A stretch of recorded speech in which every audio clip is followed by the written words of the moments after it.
Bismillahirrohmanirrohim. Bapak, Ibu, saudara-saudaraku dimanapun Anda berada. Apa kabar? Kabar Baik, saya Nita, alhamdulillah. Alhamdulillah. Alhamdulillah, sehat, sukses, Sehat, sukses, bahagia. bahagia. Ya, semoga demikian pula dengan Bapak Ibu semua. Senang sekali kita berjumpa. Jumpa kembali di acara RKM Talk, Rumah Karakter Mulia di edisi bulan November 2024 ini. RKM Talk merupakan bagian dari ICON, ICEP Conference. ICEP adalah International Community of EACT Practitioners yang menyelenggarakan forum-forum berbagi tentang life atau kehidupan, mencakup 2S4K, spiritual, sosial, keluarga, kesehatan, karir, keuangan. Ya, di edisi bulan November ini kita sudah melihat dengan jelas narasumber kita, Kak Iqbal Emenur. Jadi saya izin membacakan prolognya. Jadi topik malam ini adalah katanya sukses itu tidak logis. Eh, Kesuksesan seringkali muncul bukan dari formula pasti, melainkan dari keberanian untuk kembali ke akar diri kita, tempat di mana kita merasa otentik dan nyaman seperti pulang ke rumah. Seringkali impostor syndrome, apa itu? Nanti kita tanya sama ahlinya ini yang sudah ada di sini. Impostor syndrome itu membuat kita meragukan diri kita sendiri, padahal potensi sejati sudah ada di dalam diri kita. Jadi malam ini, talk show ini mengajak Anda semua, kita semua untuk mengubah cara pandang dari mengejar logika semata menuju ke penerimaan dan keseimbangan batin. Di situ banyak keajaiban. Jadi sudah hadir bersama kita Coach Iqbal M. Nur, PCC. Waduh, nanti kita akan dengarkan bagaimana cara kita mengatasi impostor syndrome dan membuka potensi yang masih tersembunyi. Lalu juga membangun keseimbangan batin. Ada istilahnya adalah hemostasis di tengah ketidakpastian. Apalagi ini? Nah, kemudian ada langkah-langkah praktis untuk mengembangkan kepercayaan diri dan jaringan-jaringan.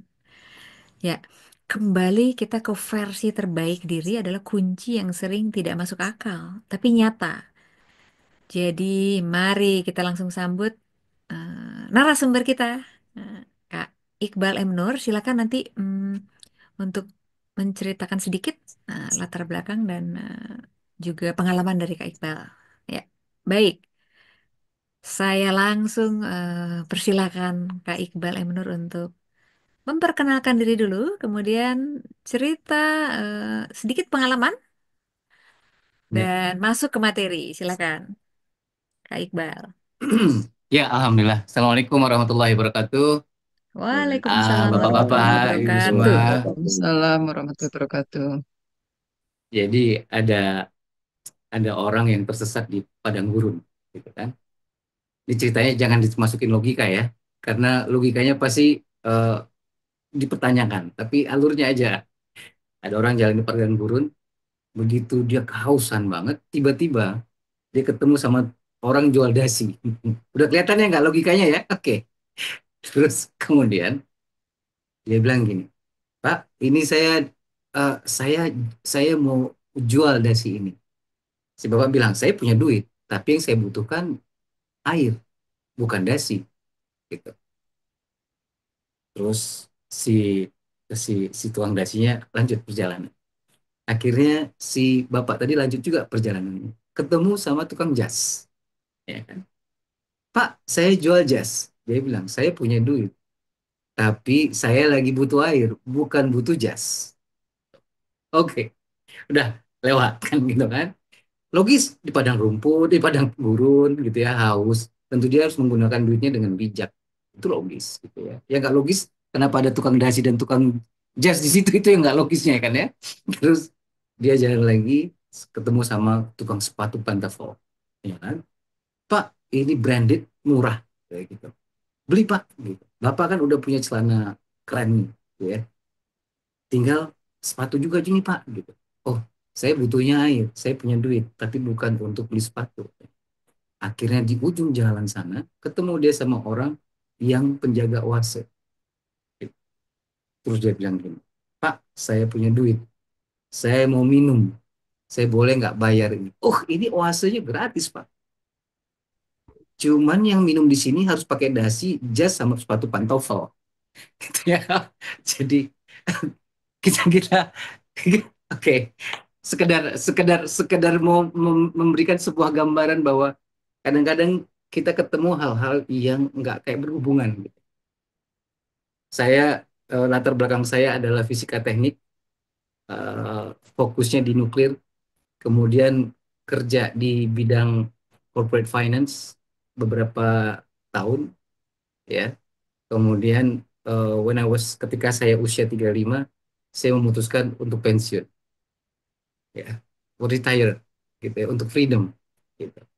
Akhirnya di usia 35 sampai dengan sekarang, ya, saya menikmati lah eh, kehidupan 9 to 5. Tapi kalau bisa dibilang, bahkan kalau bisa dibilang yang saya nikmati sekarang adalah lebih ke psikologi komunikasi, ya. Em, di sini ada Kak Emil, ini salah satu partner saya di bidang jurnal jurnal internasional psikologi komunikasi. Jadi beliau ini seorang doktor di ilmu komunikasi dan psikologi. Jadi kita sering sering menerbitkan jurnal-jurnal mengenai hal itu, mulai dari value, corporate value, bagaimana bagaimana menyelidiki wording, apa kemudian nilai perusahaan. Jadi mulai dari fisika teknik, keuangan, bisnis, dan menjadi seorang dalam tanda kutip akademisi di bidang psikologi komunikasi. Ya, kalau orang bilang saya nggak fokus. Jadi selamat datang ketemu sama orang nggak fokus, dan saya akan mengatakan kakak-kakak, saya itu memang orang yang nggak fokus. Jadi kalau misalnya Bapak Ibu lihat di sini ada suara hujan, ada suara TV, karena saya untuk fokus saya butuh nggak fokus. Kata orang ADHD, tapi saya nggak tahu apa itu, gitu ya. Jadi apa namanya, untuk fokus saya butuh distraksi supaya supaya kalau misalnya misalnya Pak Sarsito misalnya ketika saya berbisik, gitu ya, atau ketika suasana lagi rame, ketika saya ngomong Pak Sarsito pasti memfokuskan ke omongan saya, gitu, gitu ya, karena ada distraksi sehingga bisa membedakan mana suara si Iqbal. Itulah cara berpikir itu saya, Pak, cara saya fokus, ya.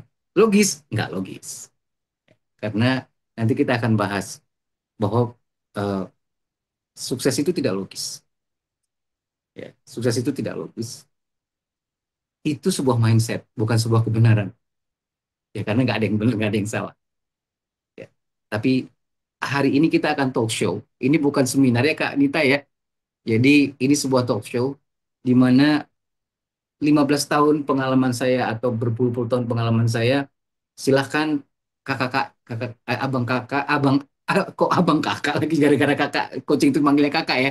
Bapak Ibu mengeksplorasi saya, ya. Saat ini saya seorang coach, professional coach, dan almost hampir 3.000 jam terbang dalam bidang coaching, dan hampir 13 negara uh, klien saya tersebar dengan berbagai industri, dan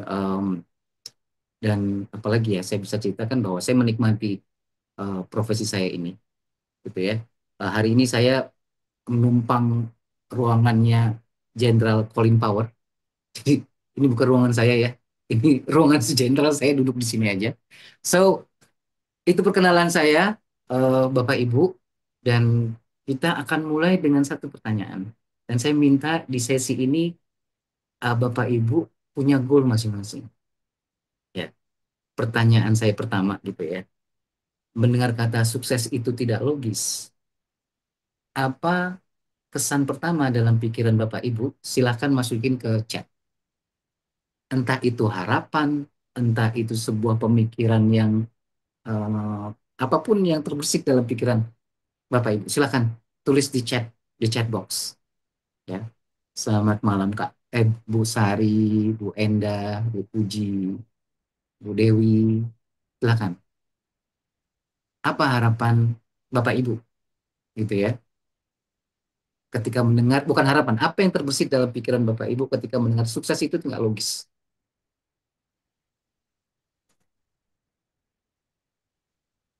Boleh dilanjutkan dengan kata-kata contohnya.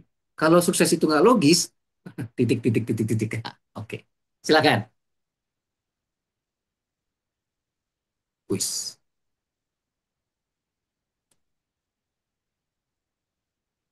silakan di chat box. Nanti kita baca ya kayak Kanita ya. Untuk komen. Ya, nanti kita baca Oke, sama-sama.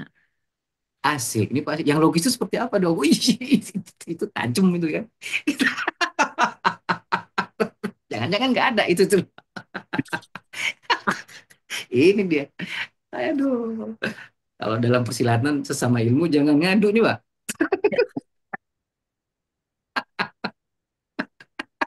Ngeri soalnya saya ini. Ini Susi Dawi senang dengan konteks ini karena setahu saya aspeknya banyak menjauhkan individu. Oke. Terima kasih ya, Kanita. Ada lagi?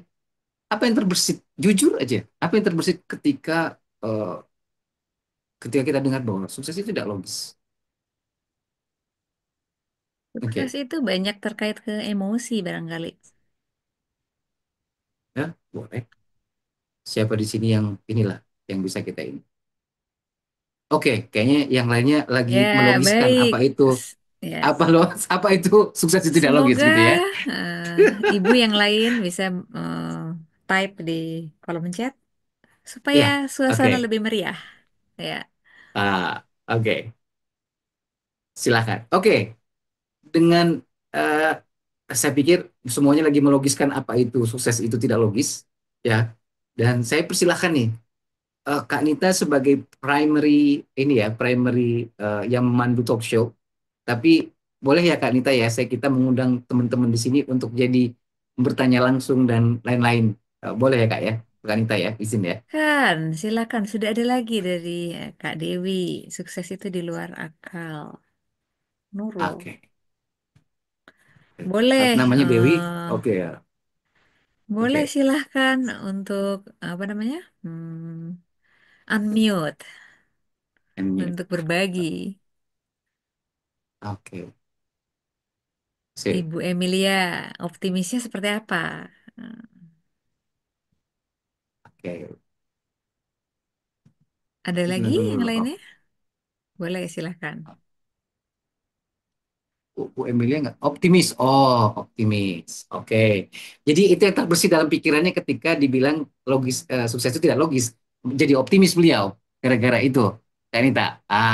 Ya, Oke. ya, Menarik nih, baik. menarik, menarik, menarik, menarik. Ya, ya, ya. Oke. Ada lagi ketika ketika punya mindset sukses itu tidak logis. Apa yang jadi impactnya buat kita apa? Oke. Ibu Dokter Endah, Ya. sukses itu Sukses tidak bisa di. logis. Ya, sukses bisa terjadi di luar pemikiran atau akal kita. Bisa datang di luar batas dugaan kita. Tentu semua atas izin Allah. Masya Allah. Ya. Oke, Kak. Ya, Kanita, saya manggil ada sini lagi Bunita apa ya? Kanita nih, sesama coach Kak, kita Kak soalnya. nggak apa-apa. Kakak nggak apa-apa. Oke, Ya, oke, sip, silahkan oke, Kak Iqbal. oke.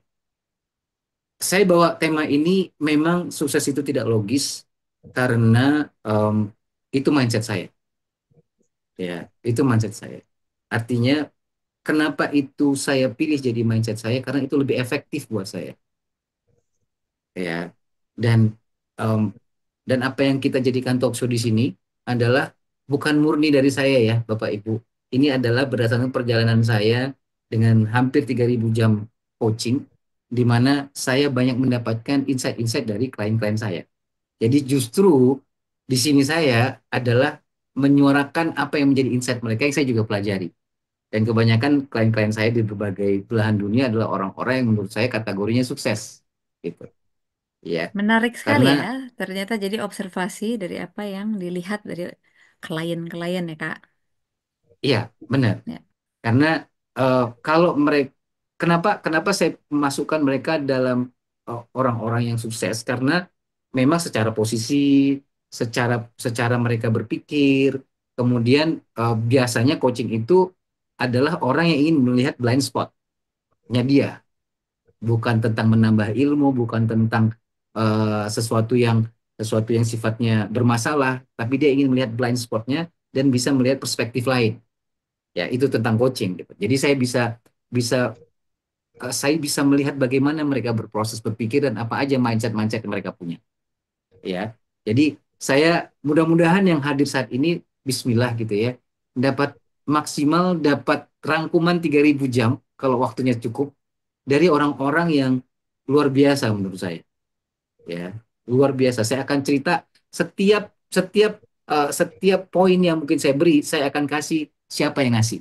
Itu pengalaman saya Masya mengcoaching Allah, dia. menarik ini. Ya, Ya, tapi intinya silakan adalah lanjut Kak. Ya. itu bukan original saya. Oke, dari mereka. Oke, karena ini adalah sebuah talk show, silakan Kak Nita pandu. Saya akan jawab kalau misalnya Baik, ini. tadi ada pertanyaan dari Pak Sarsito yang logis itu seperti apa Kak? Ini kan lagi ngomong vice and versa. Aduh, Oke. Thank you ya tadi Pak definisi Sasito itu. logisnya sendiri apa? Ya, Oke. Inilah kalau nanya sama coach ya kan. Kalau coach itu nggak pernah jawab, dia nanya terus gitu. Jadi intinya ya, saya akan men-challenge lagi ini Bapak Ibu di sini. Menurut Bapak Ibu, sukses itu apa? Silakan tulis di chat box. Bukan, logis itu apa? Oke. Logis itu apa? Silakan. Kita akan bacakan apa sih definisi logis buat Pak Ika, Bu Ika. Mudah-mudahan saya memanggil Pak dan Bu-nya benar ya. Bu Endah, Bu Sari, Bu Dewi, Bu Fatima, Pak Sutomo, Bu Sri, Pak Sarsito.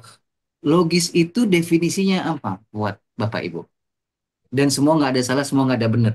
Justru definisi orang lain itu bisa jadi pemerkaya kita. Benar nggak, Kak Nita? Ya, insya Allah begitu. Jadi silakan. Apa yang namanya logis? Apa itu logis? Buat Bapak Ibu di sini. Oke, kita tunggu ya. Oke, logis itu apa sih? Gitu ya. Karena kan kita sering tuh dengar Kak Nita. Logisnya gini loh Kak Nita. Atau Kak Nita ngomong sama saya. Gini loh Kak Iqbal, logisnya itu. Gitu kan Kak Nita kan sering ngomong gitu ya. Kalau misalnya kita lagi ada proyek gitu kan. Bisa diterima akal manusia. Oke. Terima kasih ya, Bu Puji. Oke, bisa diterima akal manusia. Oke. Halo. Eh, eh, Logis sesuai dengan pikiran dan analisa kita. Logis masuk akal, hitungan. Oke, oke. Silakan. Apa itu yang namanya logis? Oke. Wajar, pantas, sesuai dengan apa yang dilakukan, itu yang didapat. Oke. Bu Dewi, ini hukum sebab akibat yang saya dengar di situ. Oke. Sesuai dengan akal pikiran manusia. Oke, oke. Silakan Kak Nita, apa yang Kak Nita amati dari pendapat-pendapat tentang apa ya, itu logis yang menarik ini. baru datang. Ya. Menarik ini. Antara lain adalah mudah diterima akal manusia, mudah dilakukan, masuk akal hitungan, matematika mungkin, Hmm. sesuai dengan pikiran dan analisa, wajar, pantas, sesuai dengan apa yang dilakukan, itu yang didapat, sebab akibat, sesuai dengan Mhm. akal pikiran manusia.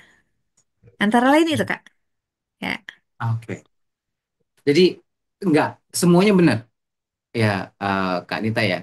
Menurut saya logis itu saya pun juga punya definisi yang sesuai dengan apa yang rata-rata kita bisa lihat di sini ya. Artinya memang logis itu adalah sesuatu yang bisa diukur, ada hubungan sebab akibat. Kemudian logis itu adalah sesuatu yang terprediksi gitu ya, terprediksi, bisa ditarik garis lurusnya, linearnya seperti apa gitu. Itu yang kita bilang logis. Satu tambah satu sama dengan dua, itu logis gitu ya. Dan uh, nah Yang jadi anehnya ketika saya mengcoaching beberapa teman-teman kita di klien-klien saya adalah banyak bahwa eh, bahwa banyak sekali ketika mereka menceritakan pengalaman-pengalaman mereka, kata-kata seperti dan pada saat itu coach, kebetulan saya diganti atasannya. Dan pada saat itu coach, kebetulan saya itu posisinya kosong di situ. Dan saat itu coach, kebetulan oke. Dan dari situ saya mulai melihat sebuah pola bahwa logis tetap logis. Tapi hal-hal yang membuat kebetulan tadi itu hampir 90% berperan. 10%-nya adalah memfollow up kesempatan yang datang. Walaupun 10% itu juga bukan ringan, Kak Nita. Memfollow up di situ, gitu ya. Tapi kalau misalnya saya serahkan ini pertanyaan sama Bapak Ibu di sini, siapa yang merasa hidupnya terlepas dari merasa sukses seperti yang diimpikan ataupun seperti yang diinginkan atau sukses dengan rasa yang disyukuri? Siapa yang merasa bahwa posisinya saat ini itu karena hal logis? Kalau misalnya saya logis sukses saya, silahkan kasih angka satu. Boleh ya, Kanita? Yang sesuai ya, Kak. Iya. Yang merasa bahwa hidup saya sangat logis. Kenapa saya sukses di sini? 100% atau ya logis. Saya logis dapat ini. Mudah-mudahan nggak ada ya. Tapi saya mau tahu juga siapa yang tahu. Ada kita bisa sharing juga kan gitu ya. Saya dapat pengetahuan baru nih. Kalau begitu. Silakan. Oke. Bu Enda hidup saya tidak logis. Kita kalau bisa tos saya tos sama Bu Enda nih. Gitu ya. Aduh, Dokter Endah. Rasanya perlu unmute ini, Dokter Endah. Saya juga Ibu Emilia. Oke. Hidup saya tidak logis. Oke. Ada lagi yang merasa hidupnya logis bahwa apa yang dia sampai, apa yang dia capai, anak-anaknya capai, suaminya capai, dirinya capai, lihat rumah kita saat ini seperti apa, lihat apa yang jadi apa yang kita nikmati saat ini. Siapa yang bilang bahwa itu karena logis? Silakan. Kasih angka satu atau bilang nggak logis tuh. Oke, oke. Ibu hidup saya juga tidak logis. Oke, oke. Ya. Ah, terima kasih Bu Dewi. Puisi saat ini sangat-sangat melebihi ekspektasi standar saya. Wow, ya. Bu, kalau Bu Dewi punya mindset seperti itu, ya, sampai mudah-mudahan akan seperti itu terus Ibu ya, Bu Dewi ya. Siapa lagi? Siapa yang merasa bahwa pencapaiannya, ya, keselamatannya, kesehatannya, istri, anak, dan lain-lainnya karena logis. Hidup saya juga nggak logis, penuh keajaiban. Wah, itu Bu Sari ini ya. Saya bisa ngambil kesimpulan bahwa kalau kita reflektif sama diri kita, bahwa kita ini hampir nggak logis semua di sini. Bapak Ibu kalau lagi sambil makan, saya ngerti nih, pasti ada beberapa lagi makan nih Kak Nita, ya kan? Oke, beberapa lagi makan nih. Saya nggak tahu apakah di piringnya ada ikan atau ayam gitu, ya. Apa logisnya kalau Bapak Ibu di sini punya ikan gitu ya? Coba kita lihat perjalanan ikan itu ya Bapak Ibu ya. Perjalanan ikan itu dia menetas di sungai atau menetas di laut gitu ya. Kemudian dia bertahan terhadap ancaman-ancaman ekosistemnya. Kemudian dia jadi ikan kecil. Syukur-syukur nggak kemakan sama ikan lebih besar. Dia kemudian lebih besar lagi. Syukur-syukur nggak dimakan ikan lebih besar atau terdampar di mana. Akhirnya dia besar. Di satu sisi ada nelayan, ya, mau-maunya malam-malam pergi pergi nyari ikan gitu ya, berpeluh-peluh menangkap ikan itu tadi. Kemudian dari situ masuk ke bandar ikan, ada tawar-menawar di situ. Kemudian melewati beberapa proses proses apa namanya apakah restribusi ya gitu ya. Kemudian kita tinggal beli ke pasar tuh ikan. Harganya, saya nggak tahu berapa harganya gitu ya. Berapa sekarang harga ikan, saya nggak tahu. Mungkin 10.000 kali satu ikan, saya nggak ngerti ya. 10.000. Apakah perjalanan ikan tadi yang dari selamat dari makan ikan, kena badai, kemudian ada yang meresikokan diri untuk nangkap ikan, itu harganya 10.000? Enggak. Ikan di depan piring kita itu menunjukkan bahwa ikan itu nggak logis ada di situ sebenarnya. Gitu. Ada ikan di piring kita dengan perjalanan dia yang sungguh panjang, ada orang yang meresikokan hidupnya, terus kita tinggal ke pasar, bayar 10.000 dapat ikan, kemudian kita goreng lah, saya nggak tahu apa. Tapi itu sudah menunjukkan bahwa tidak logis sebenarnya kalau dipikir logis-logisnya. Gitu. Jadi kita akan bicara tentang karena Bapak Ibu di sini sudah menjadi saksi hidup bahwa sukses itu tidak logis. Mudah-mudahan ya. Cuman masalahnya ketika kita akui bahwa hidup kita tidak logis, ketika kita melangkah ke depan, kita selalu berpikir, aduh nggak logis nih, Coach Nita. Padahal udah terbukti puluhan tahun hidup kita. Saya nggak tahu, mungkin di sini yang usia 50, 30, 20, 5, 70, udah pesan bahwa, sukses nggak logis. Sukses tuh nggak logis. Gitu ya. Udah terima kita pesan itu. Tapi tetap kita pengen terus bahwa harus logis nih kalau sukses. Saya harus siap nih. Saya belum siap untuk sukses. Atau kita yang bilang ke itu ke orang lain. Nah, ayo nak, berusaha lebih nak. Layakkan dirimu nak. Ish, itu bahaya banget tuh kayak kita. Layakkan dirimu gitu. Ya, karena kita udah layak. Layakkan dirimu. Itu bahaya. Apa yang menjadi bahaya, Kak? Karena itu akarnya dari bahwa Anda saat ini belum layak. Gitu. Ya, Baik, sejak kalau seseorang itu berpikiran bahwa menjadi layak, lalu akan ada dalam istilahnya posisi yang lebih baik, apakah itu keliru atau gimana? gimana gimana pertanyaannya kan Ita? Kalau untuk memantaskan diri sehingga ada suatu posisi atau kedudukan yang lebih tinggi, apakah itu keliru?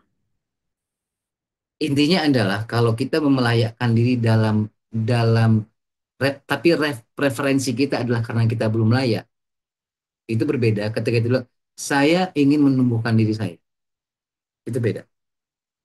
Bukan karena saya kurang, tapi karena memang kita harus bertumbuh sebagai manusia gitu. Di berapapun usianya. Kita nggak bisa nggak bertumbuh. Karena ketika kita nggak bertumbuh, maka kita punah. Ada, saya nggak tahu di sini mungkin karena saya izin kalau misalnya saya menggunakan bahasa-bahasa mungkin kayak bahasa fisika dan yang lain karena saya punya di sana. Ada hukum alam namanya hukum entalpi. Ya, hukum entalpi itu bunyinya sederhana, ya kan? Hukum entalpi itu bilang gini, naturalnya apapun akan jadi rusak. Itu aja bunyinya, Kak. Hukum entalpi begitu.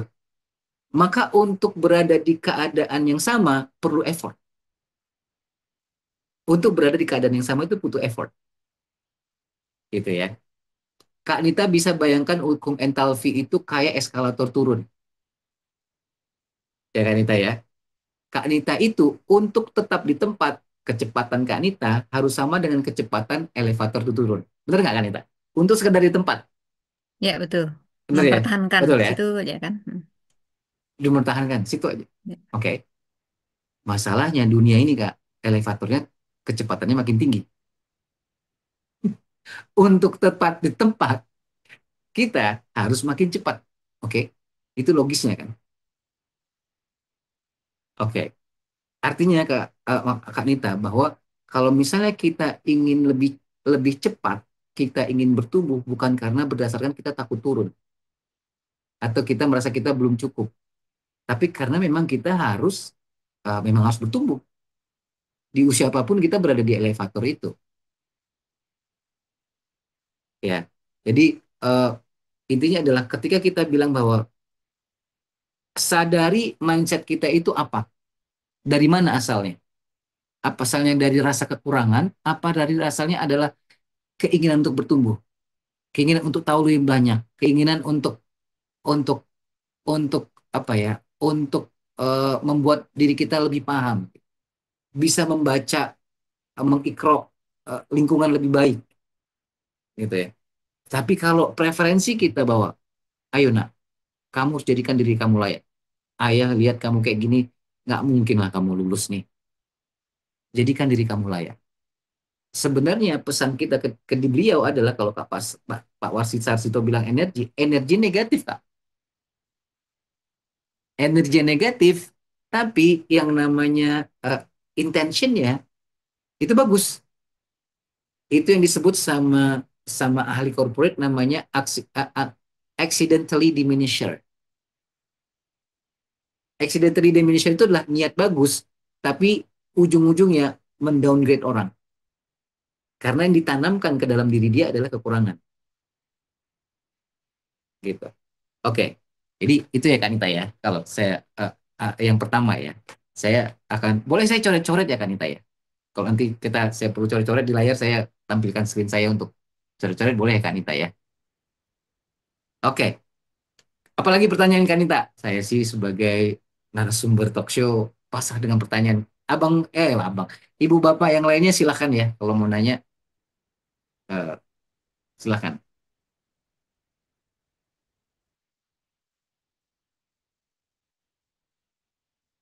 Masih di mute? Tadi di dalam prolog di depan itu ada tentang hemostasis, Kak. Kaitannya Ah, jadi seperti apa, Kak? Apa oke. itu? Makhluk Hemostasis. apa itu? Ya. Hemostasis, oke. Saya kembali lagi ke Bapak Ibu yang di sini. Bapak Ibu, kalau saya buat sebuah kalimat ini ya, titik-titik is power. Ya, ada yang bilang knowledge is power. Oke, coba kita kumpulkan sebanyak mungkin ya, Kak Nita. Titik-titik is power itu apa aja? Boleh nggak Bapak Ibu yang di sini ketikkan di chat, menurut Bapak Ibu, apa yang disebut power? Titik-titik is power. Silakan, supaya makin seru ya kita ya. Ini love is power. Wah, nggak Nita lagi.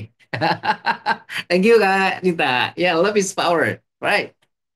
Love is power. Oke. Ada lagi?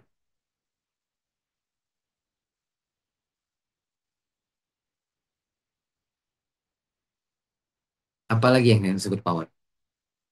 Rahmat Allah is power. Waduh, nggak kelawan ya. Rahmat Allah is power. Yes. Ya, knowledge is power if you know how to use it. Yes. Rahmat Allah is power. Yes. Apa lagi?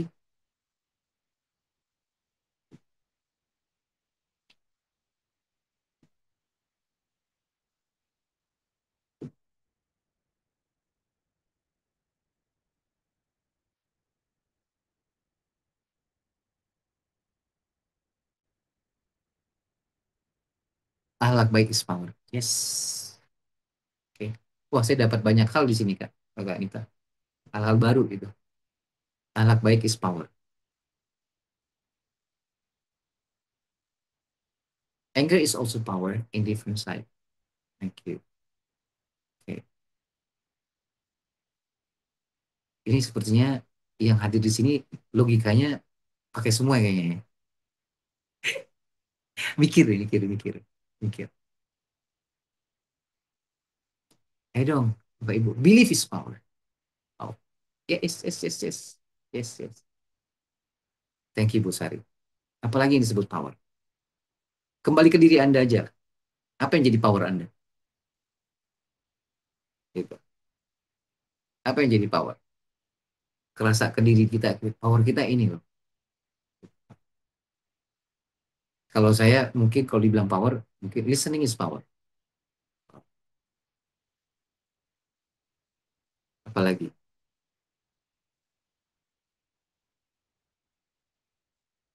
Okay. Parents is power. Saya silahkan Kak Nita ya, yang bawa alur ininya ya Kak Nita, kapan ininya di ini. Bagian besar yang menyampaikan di sini adalah sesuatu yang baik ya. Mulai dari Yes, yes. love, rahmat Allah, Ya. knowledge, akhlak, Mhm, anger, walaupun power, tapi di sisi yang lain, mhm, belief is power, parent is power. Ada saya tangkap sih unsur energi di situ, Kak. Kalau saya mhm, tangkap ya, mhm, mhm, walaupun mhm, parent itu kan human, tapi kan di dalam human itu kan energi. mhm, mhm, Itu mhm, opportunity is power, Bu Emilia. mhm. Oke, opportunity is Juga power. tentang energi. Yes, yes, yes. Oke.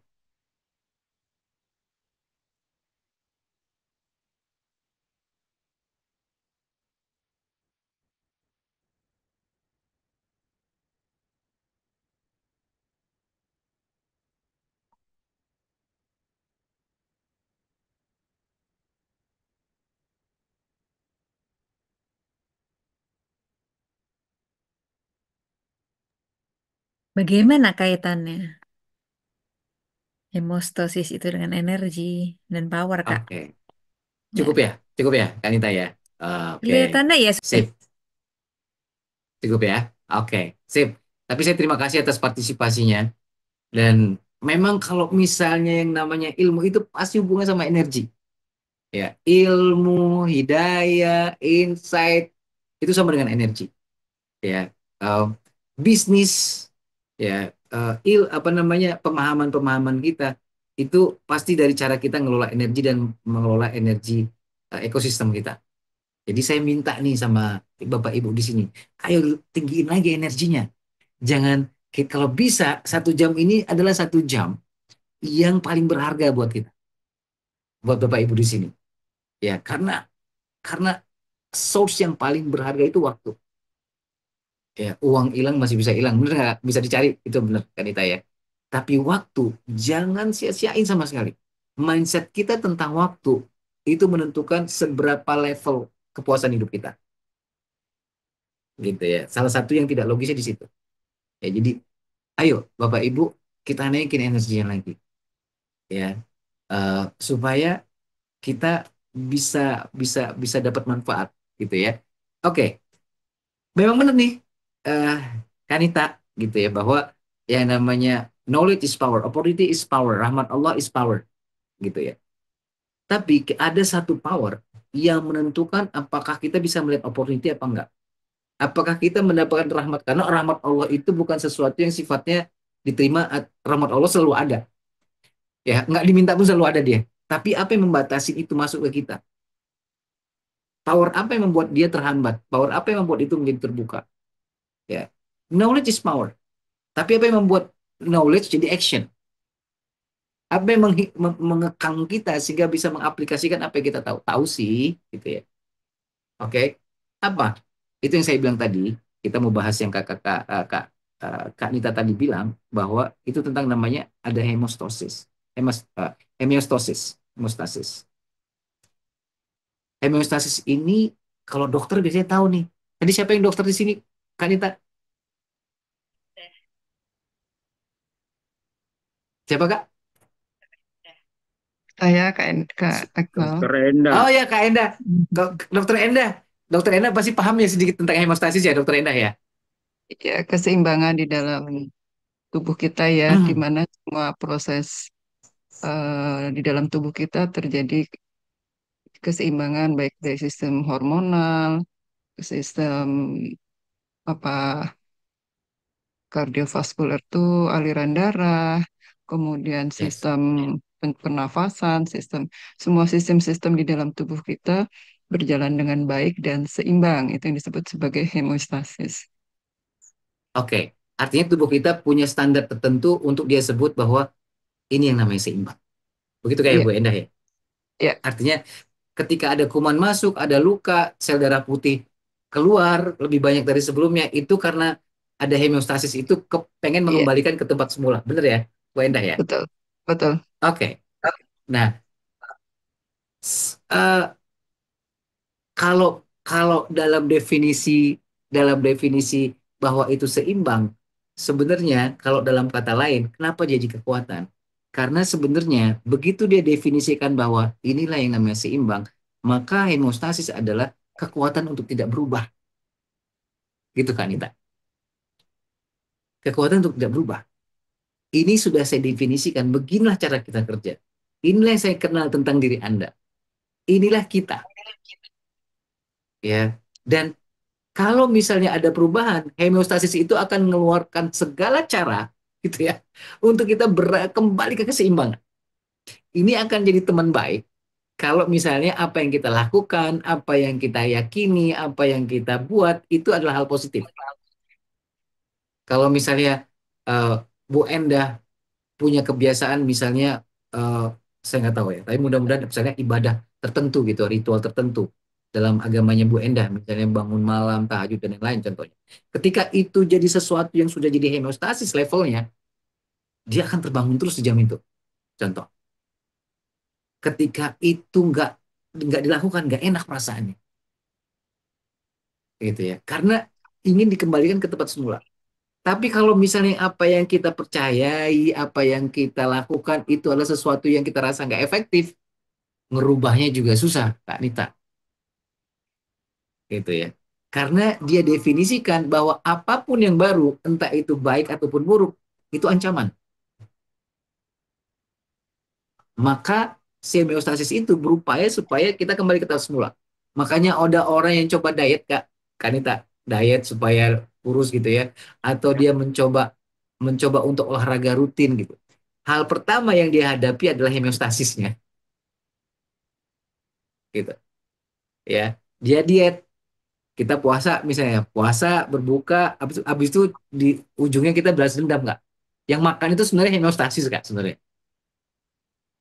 Oke, ayo kita kembalikan ke porsi kita yang kita rapel yuk, satu dua tiga makan kali dibuka yuk katanya gitu.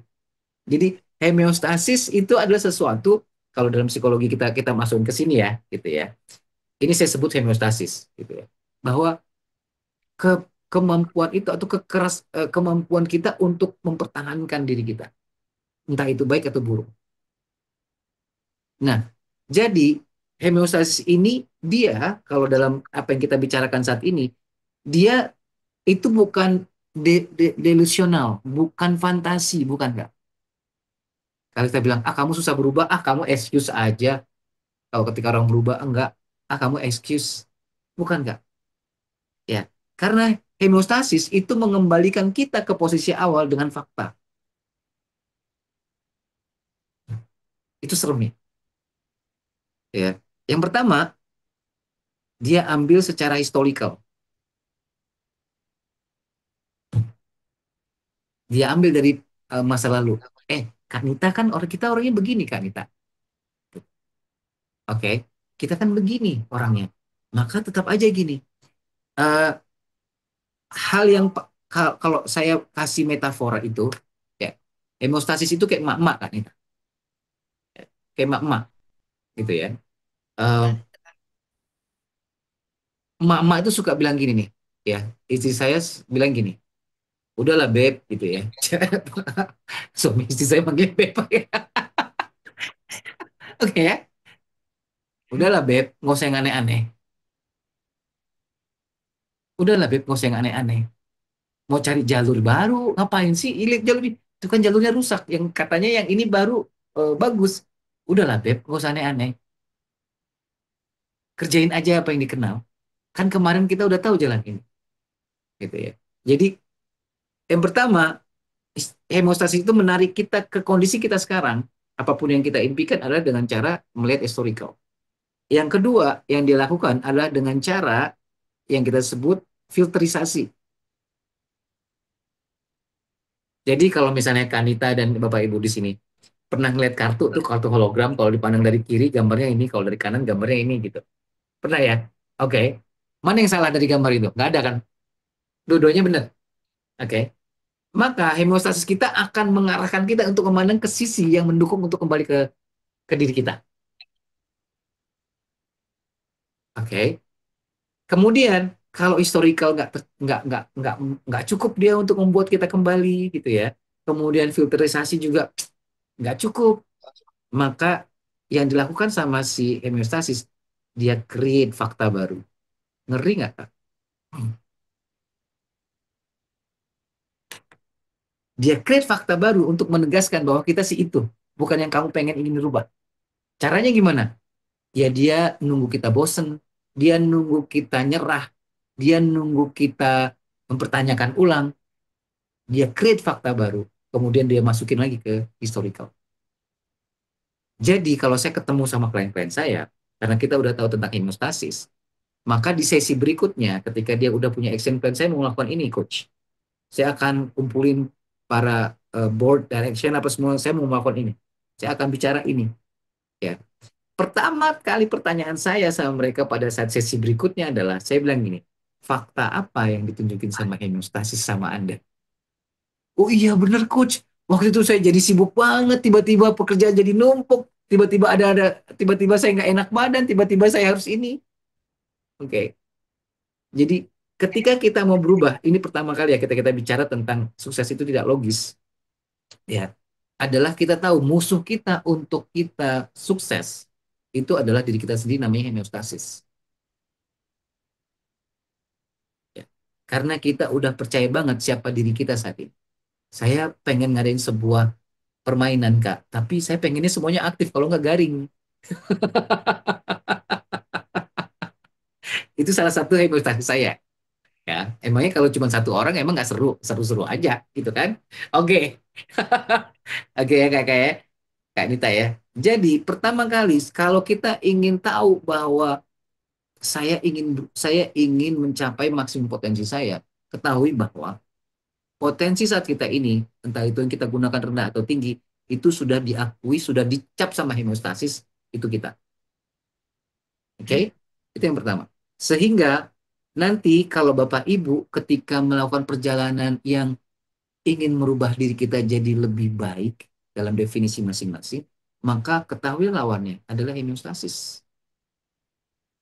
Saya mau makan sehat, tiba-tiba ketika makan sehat, wah saya udah makan buah, sayur, karbohidratnya ditata dan lain-lain. Tiba-tiba entah kenapa tetangga masak Indomie Kak Nita. Tiba-tiba yang tadinya bau Indomie itu nggak kerasa, jadi lebih kerasa gara-gara tetangga masak Indomie. Wih, gimana nahannya itu gitu. Kenapa Indominya harus dimasak saat ini gitu ya? Mie instan ya, gitu ya. Kenapa ketika saya sudah turun berat badan aja baru baru oh, baru Indomie mereka masak gitu. That's hemostasis. Ya. So, pertanyaannya adalah, apa kita bisa melawan hemostasis? Nggak bisa. Itu pengalaman saya. Nggak bisa. Ya. Yang kita bisa lakukan adalah kita membuat hemostasis baru, sehingga, oh sorry, ini saya gambar gini. Ya. Oke. Sehingga kalau kita bilang bahwa ini hemostasis yang sudah ada, hemostasis tidak jelek ya, Bapak Ibu. Hemostasis itu adalah pertahanan diri kita. Masalahnya dia nggak lihat itu bagus apa enggak. Sesuatu yang asing, dia bilang itu suatu ancaman. Dan itu bagus gitu ya. Supaya dia nggak murahan gitu kan Kak Nita. Oke? Oke. Dan apa yang kita bisa lakukan adalah kita membuat sebuah hemostasis baru yang menetralkannya.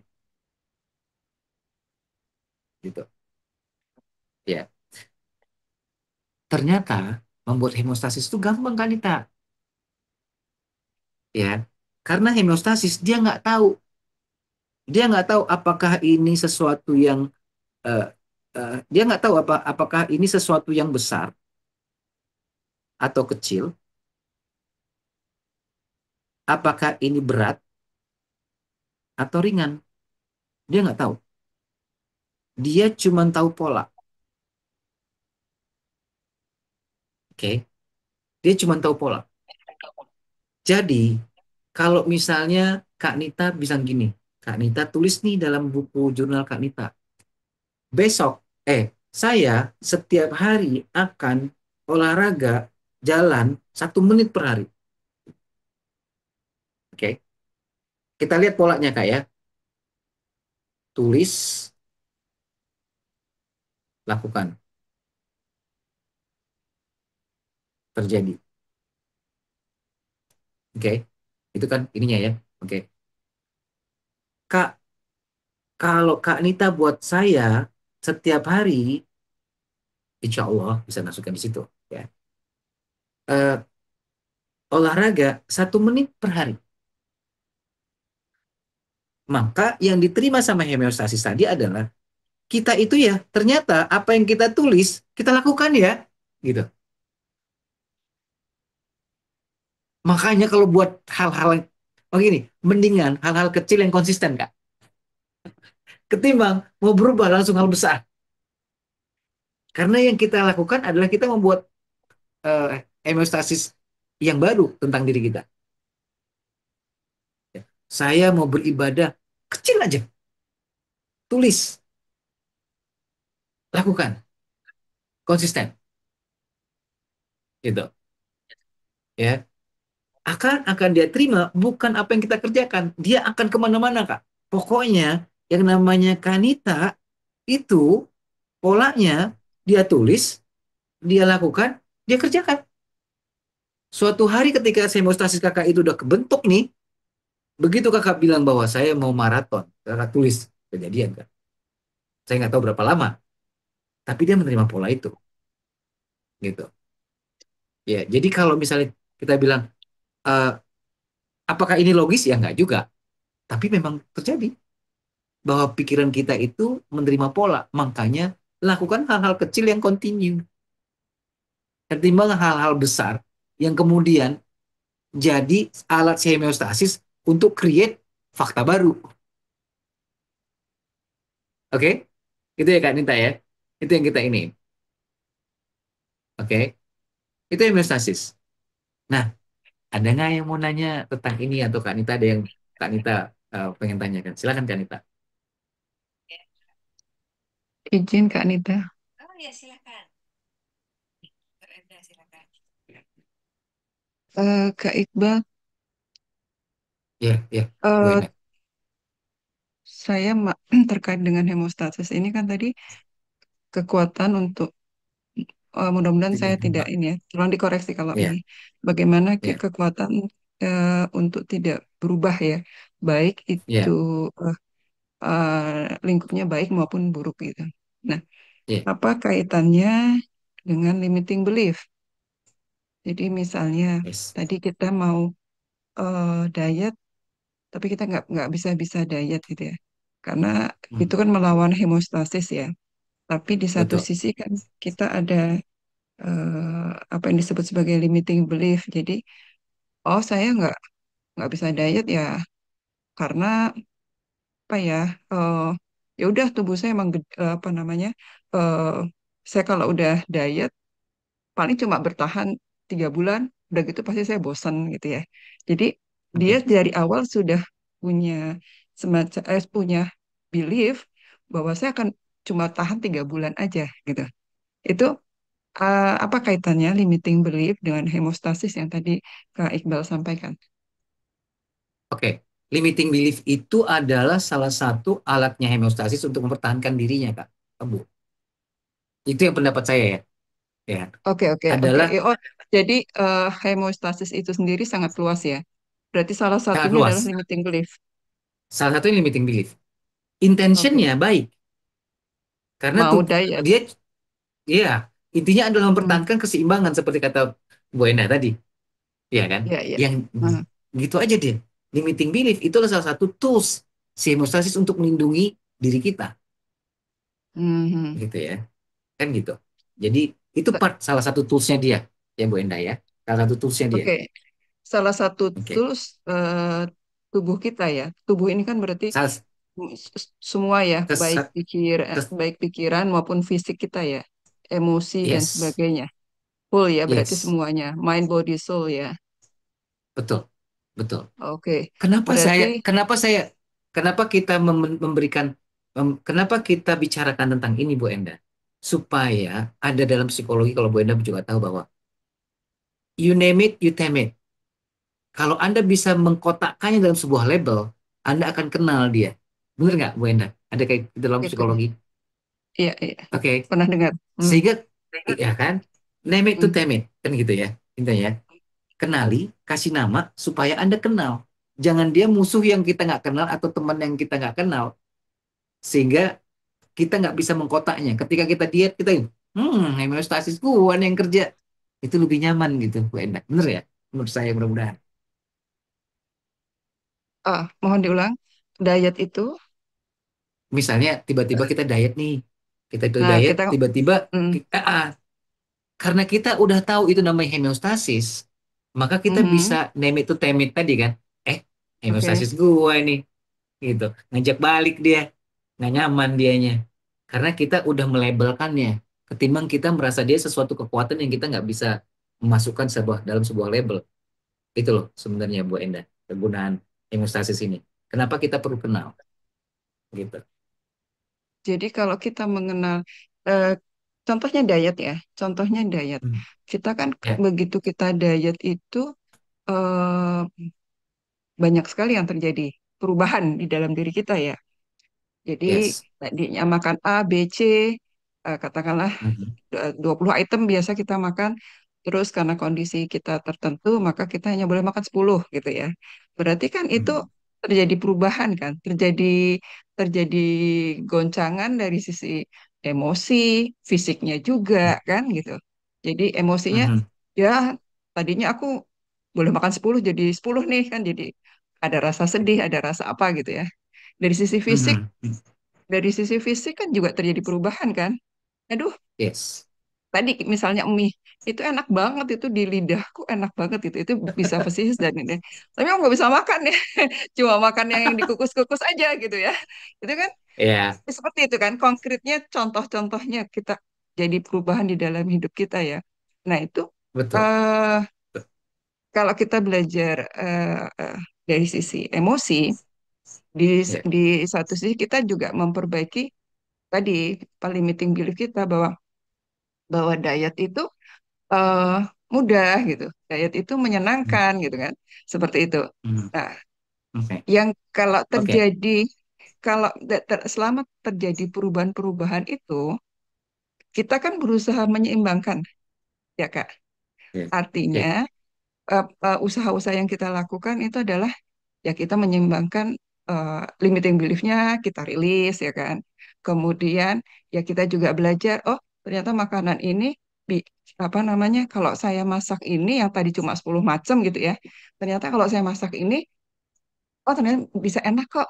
Saya lihat di YouTube ternyata banyak menu-menu diet yang hanya 10 terbatas ini. Nah, itu kan usaha-usaha kita untuk menyeimbangkan kan dengan perubahan-perubahan seperti ini. Yes. Itu Betul, Bu Enda. artinya artinya bahwa hemostasis itu bisa apabila terjadi perubahan-perubahan di dalam hidup kita, kita kan pasti berusaha kan. Nah, effortnya kita untuk seimbang itu mungkin yang setiap orang akan berbeda, begitu kan? Betul, Bu Enda. Itu yang mau saya ceritakan nanti. Apa yang membuat effort kita itu berhasil apa enggak?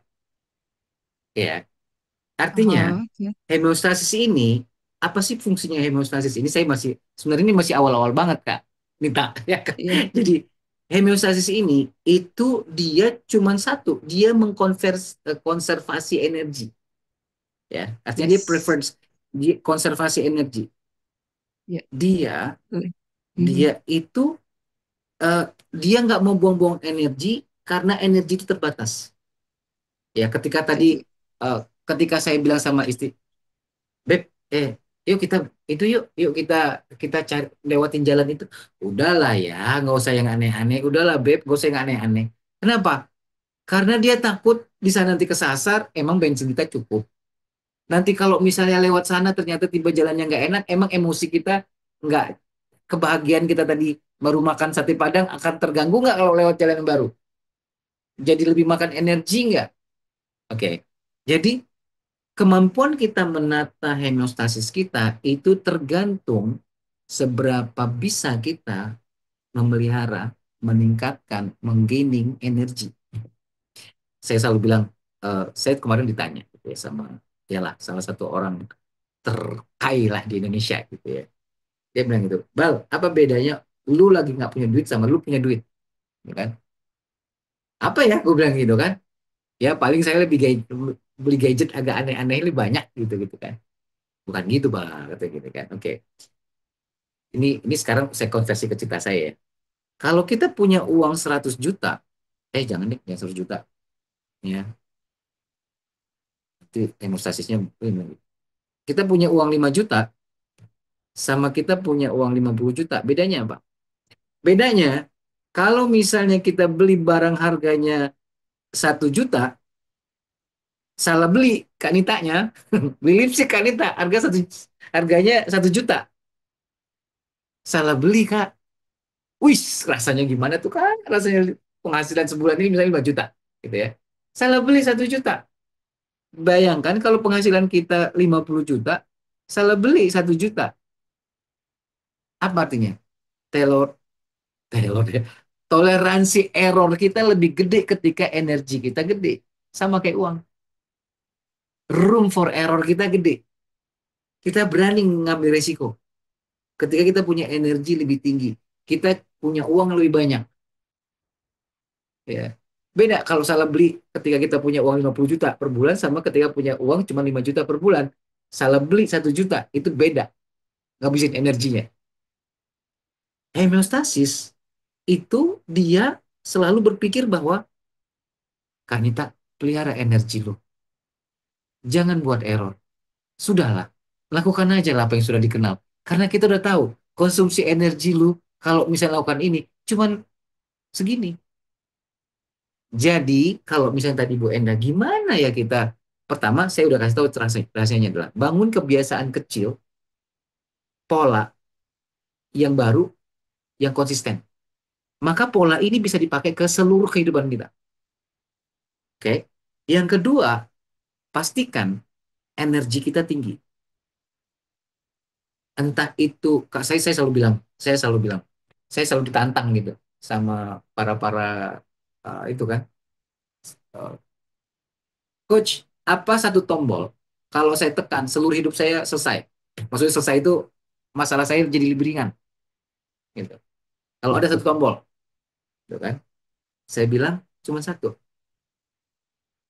Ya, kita nggak bicara agama di sini sebenarnya gitu ya. Tapi karena dia nanya, sebenarnya jawaban saya bisa lain gitu.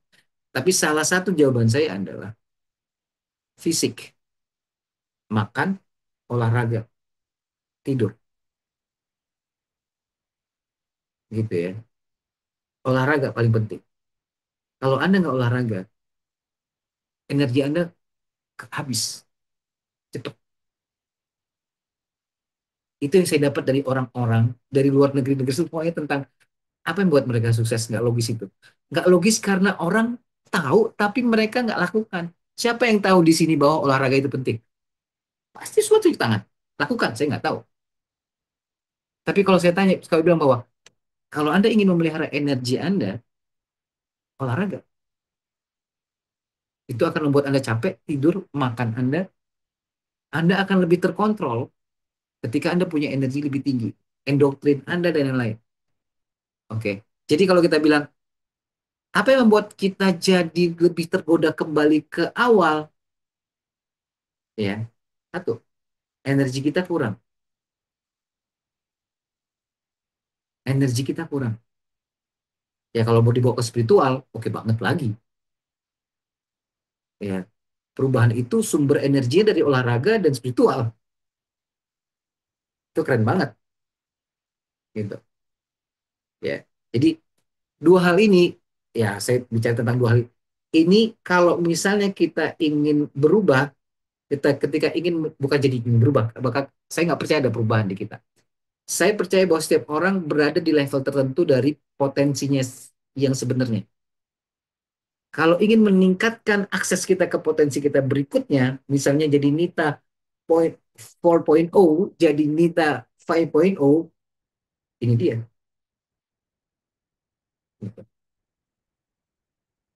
Sadari hemostasis dan cari cara untuk punya energi. Bukankah kita punya energi keteduhan, energi kita gampang memaafkan, benar nggak Kanita?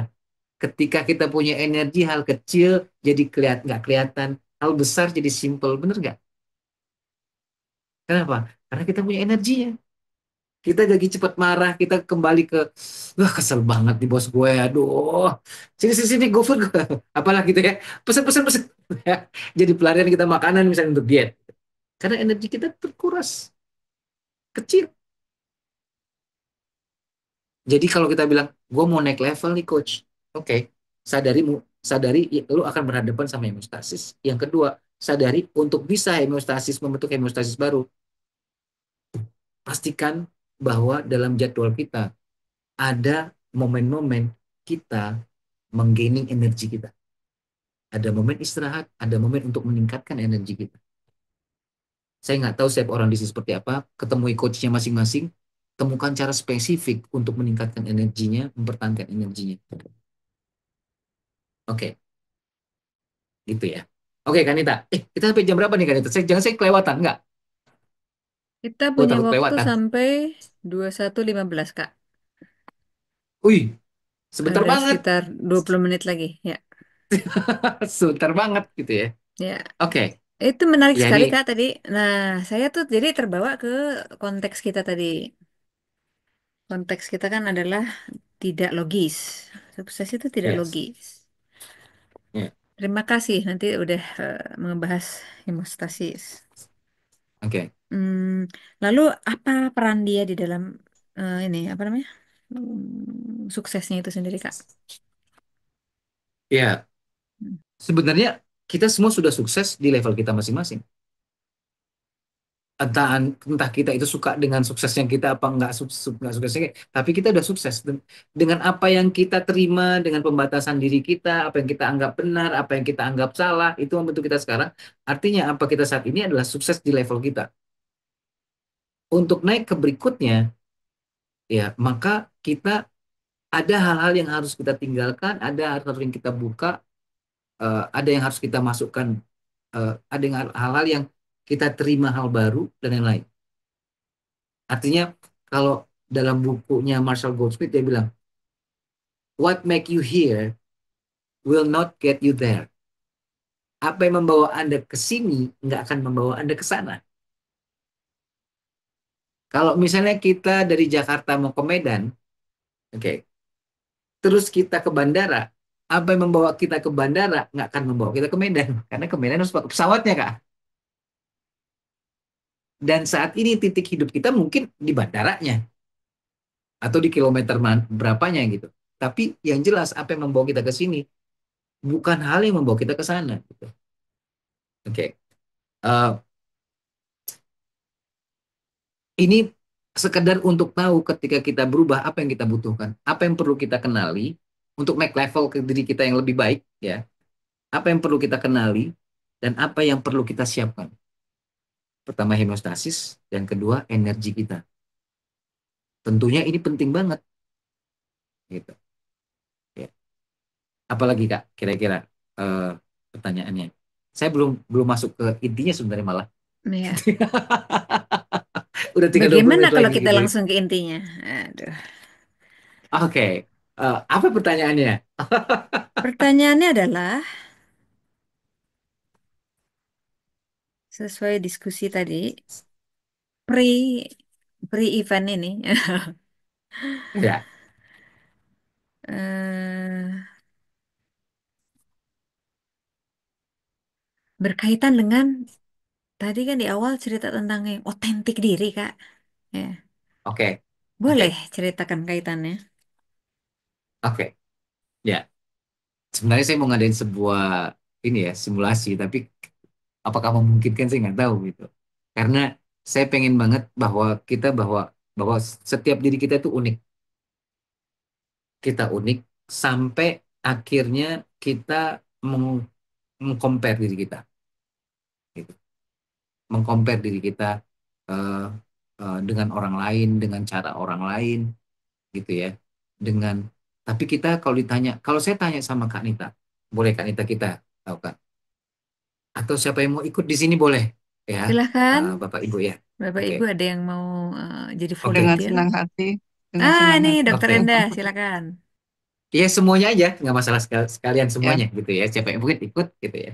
Oke, kalau saya minta deskripsikan siapa Anda, silakan. Kalau misalnya bisa ditulis, kalau ada yang punya alat tulis, silakan. Saya punya waktu 30 detik, singkat aja. Oke, saya nggak akan nanya juga. Tapi coba deskripsikan siapa Anda.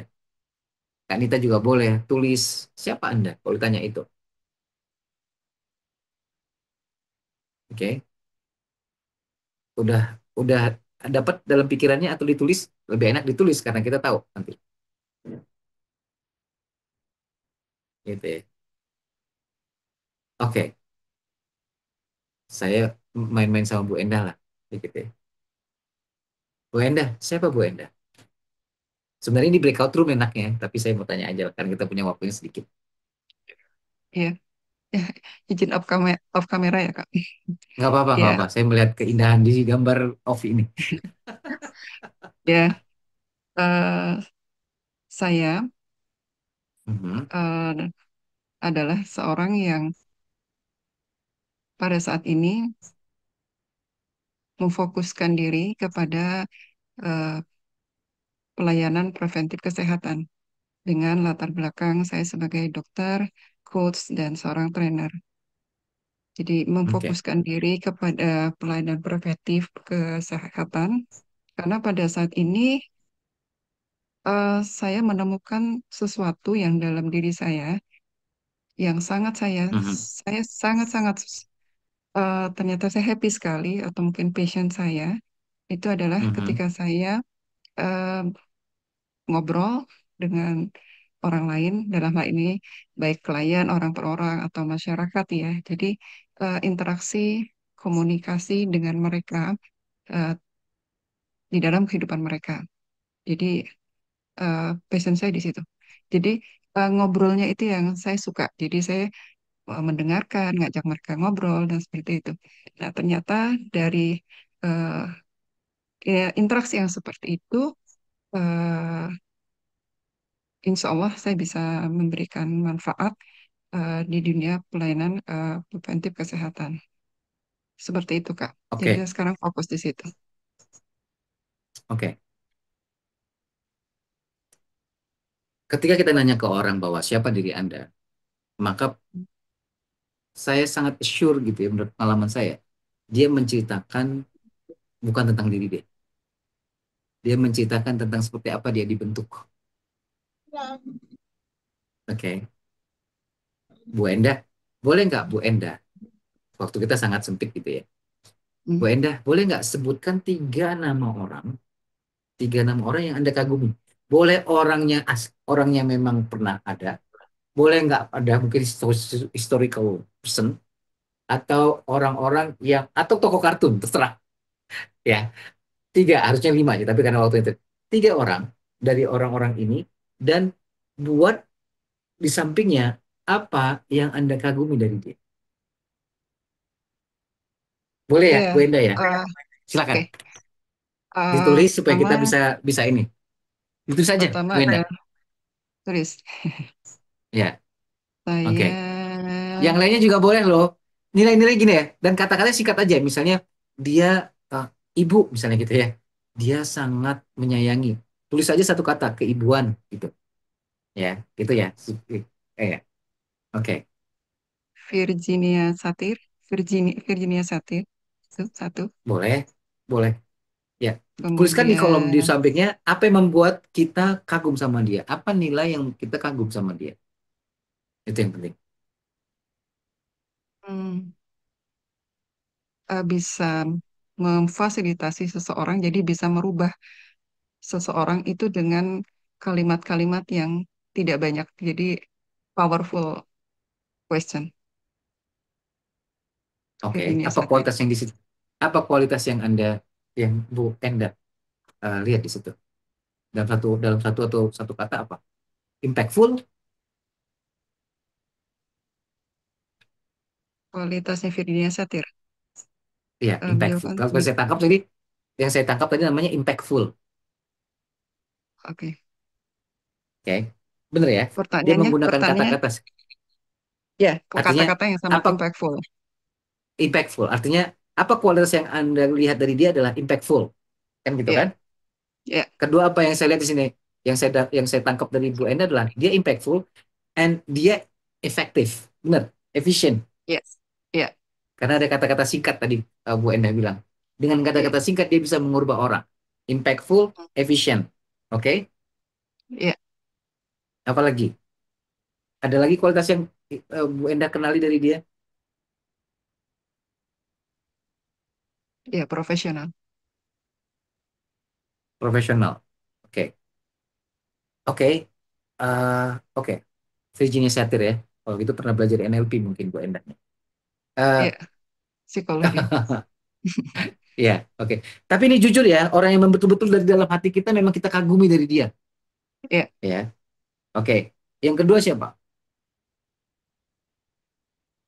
hmm, yang kedua guru saya, Edi Iskandar. Oke. Apa yang Anda kagumi dari dia?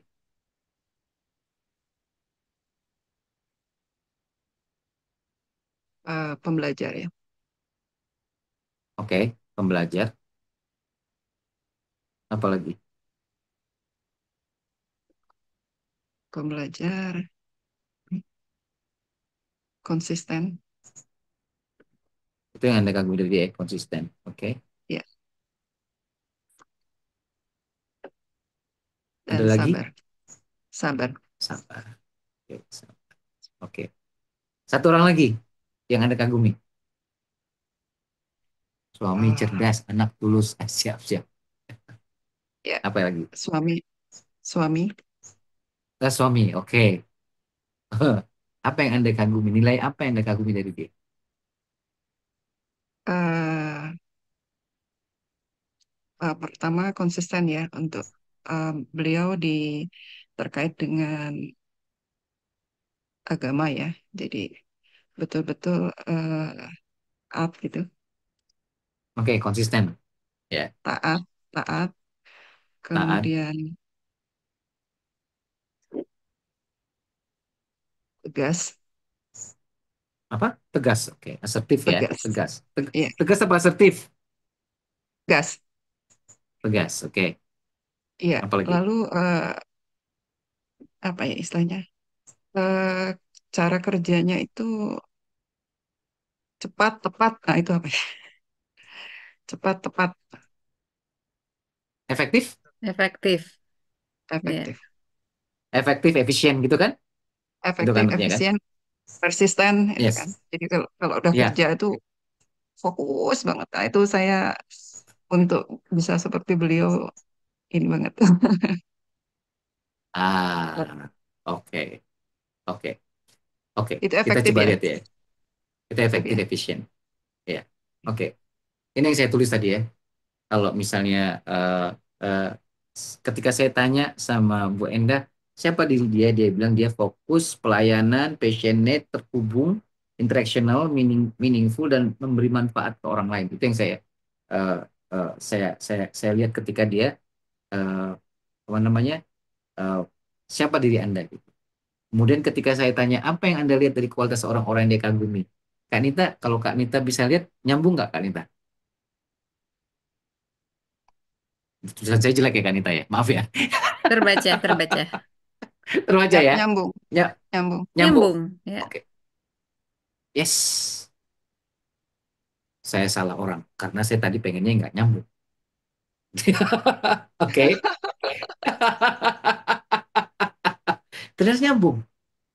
Sekarang saya tanya sama Bu Endah. Bu Endah, apakah Anda berada di kehidupan yang Anda inginkan? Saat ini ya saya sangat happy karena tadi sesuai dengan passion saya dan saya berada di sekitar orang-orang yang sangat positif ya. Jadi Yes. sangat happy. Yes. Kita harus tahu mana nilai-nilai diri kita yang otentik, mana nilai-nilai yang dibentuk orang lain. Misalnya, kalau tadi misalnya Bu Endah bilang, saya itu adalah orang yang saya adalah orang yang eh, saya adalah seorang achiever dan saya adalah seorang achiever yang saya itu concern sama penampilan misalnya dan lain lah. Penampilan adalah nomor satu atau lain-lain lah gitu. Maka ketika dia bilang apa yang Anda kagumi dari kualitas orang lain, maka kita lihat mana yang nilai-nilai inti dia, mana nilai-nilai yang jadi sesuatu yang dibentuk oleh orang lain dari dia. Saya punya seorang klien, oke. Ini baru satu pertama.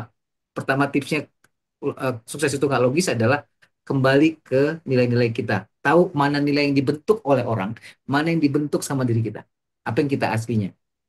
Dan gunakan ini ketika kita lagi kerja. Saya punya seorang klien gitu ya. Dia itu baru naik jabatan eh, jadi regional manager di Indonesia Timur. Kemudian saya coaching dia itu sebelum dia naik jabatan dan sesudah dia naik jabatan. Ya. Kemudian dia bilang gini, Coach, Coach ngeliat nggak, saya itu sejak saya pindah jabatan di sini, saya itu saya jadi lebih slebor, saya jadi lebih orang yang nggak tertantang, saya ngerasa bahwa saya itu nggak ngerjain sesuatu itu mepet-mepet. Beda kan coach waktu saya di Surabaya? Oke, terus saya dengerin terus saya bilang gini, tapi saya rasa itu karena ada hubungan sama si kecil saya, ya, coach katanya. Gimana tuh? Dulu saya itu punya orang tua, di mana orang tua itu saya itu tegas banget, coach. Pokoknya saya itu dalam posisi selalu merasa saya itu Hmm. kalau nggak ngikutin, saya akan kena hukum. Jadi saya itu sampai sekarang merasa kalau nggak ada pressure, saya itu nggak bergerak. Harus ada pressure supaya saya bergerak. Ya, gitu katanya. Ya, waktu saya dulu sebelum naik jabatan, kan saya masih ada atasan saya di atas. Di sini saya nggak punya atasan, coach mau datang kapan aja terserah, gitu ya. Mau jam berapa terserah katanya. Tapi waktu di tempat dulu saya punya pressure. Saya yakin karena saya adalah orang yang butuh pressure, gitu. Karena dulu ayah saya dengan cara seperti itu. Yang kedua, coach, yang kedua saya itu ngerasa bahwa saya nggak berani ngambil resiko karena saya rasa dulu waktu saya sama orang tua, saya merasa saya selalu cari aman supaya nggak kena marah, supaya saya nggak kena marah saya melakukan dan akhirnya saya bebas dari tekanan. Jadi pressure dan rasa aman, coach, itu yang saya sadari. Oke, saya bilang gini, saya sih saya sih mendengarnya berbeda ya Pak. Apa itu coach? Saya bilang gini, eh, jadi mindset saya, dia bilang bahwa mindset saya adalah saya perlu pressure dan saya perlu rasa aman. Sebenarnya saya bilang bahwa saya mendengarnya berbeda. Saya mendengarkan sebuah mindset bahwa mindset Anda bisa dibentuk oleh orang lain. Dalam hal ini orang tua Anda. Gitu. Terus dia bilang, iya ya, sebenarnya mindset saya adalah, saya punya mindset bahwa mindset saya bisa dibentuk orang lain. Gitu ya. Sama, ketika kita bilang ini, sadari ada mindset, ada behavior, ada nilai-nilai yang hasil dari program orang lain, mana nilai-nilai yang memang murni kita. Bisa dibedakan, itu salah satunya. Bekerja dengan nilai-nilai kita, seperti tadi Bu Endah, impactful, impactful yang efisien, kemudian dia dari situ dia prosesnya belajar, dia nikmati, makanya dia jadi konsisten, konsisten karena dia sabar, tapi juga dia uh, fokus. Gitu ya. Jadi ini nih, kalau misalnya kita pengen kita itu naik level dalam urusan kita, belajarlah untuk bekerja di nilai-nilai kita ini. Itu yang saya dapat dari orang-orang itu. Itu inti pertama dari setelah kita bicara tentang ini, ya kan Ita ya. Oke, Ya, baik. kayaknya waktu Lima kita udah menit hampir lagi. selesai nih. Ya, ya. Silahkan di wrap up kayaknya nih kan Ita. Ya, baik. Waktunya sudah mendekati ke penghujung acara. Tapi Ada kalau beberapa misalnya hal. masih Ya, masih perlu diskusi, ya. fleksibel juga kan, Bu Nita. Ya, ya, betul, betul. Kadang-kadang bisa Oke, Saya, fleksibel.